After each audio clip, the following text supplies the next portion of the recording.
and I think that sacredness, um, that we can find ourselves inside of.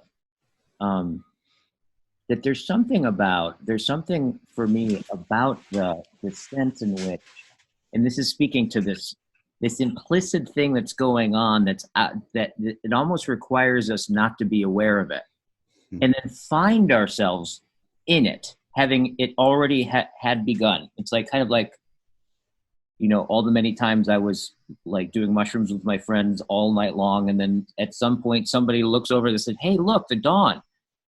But there was this experience of insight of that we had, that it was already dawn before we recognized it. So part of the recognition was the recognition that we hadn't noticed that it was already dawn.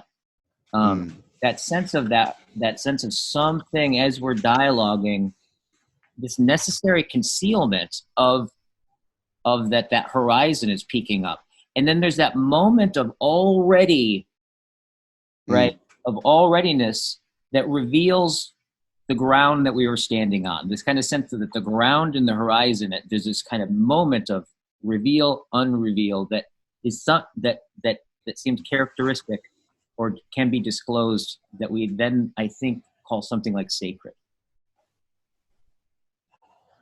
I would agree.